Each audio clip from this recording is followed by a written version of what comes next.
కొంతమంది మూర్ఖులు ఈ రాష్ట్రంలో ఉండే ప్రతిపక్షాలు తెలంగాణ వస్తే ఏమొచ్చింది అని మాట్లాడుతున్నారు.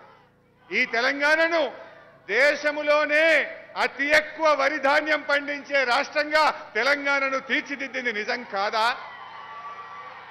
ఈరోజు ఒకసారి గుర్తు తెచ్చుకుందాం. నిజంగా నా కళ్ళ ముందు నేను చూశాను. ఒక 10 ఏళ్ల కింద కరువు పడితే తెలంగాణ రాకముందు ఇదే మన సిద్దిపేట నియోజకవర్గంలో మనుషులకు తిండి గింజలకు ఇబ్బంది ఉండే, చివరికి పశువులకు కూడా పశుగ్రాసం దొరకనటువంటి పరిస్థితి మనం చూసాం. బాబు ఒక్క నిమిషం. పశుగ్రాసం దొరకని పరిస్థితి చూసాం. నేను ఆ రోజు కాంగ్రెస్ ప్రభుత్వం ఉన్నప్పుడు ప్రతిపక్ష ఎమ్మెల్యేగా ఆ రోజు ఇదే చిన్న కోడూరు మండలంలో మన చింత చెట్ల కింద పశుగ్రాసం కేంద్రం పెట్టి పశువులకు గడ్డి తెచ్చి పశువులను బతికించుకున్నాం. రాఘవాపురం స్టేజ్ మీద పెట్టుకున్నాం.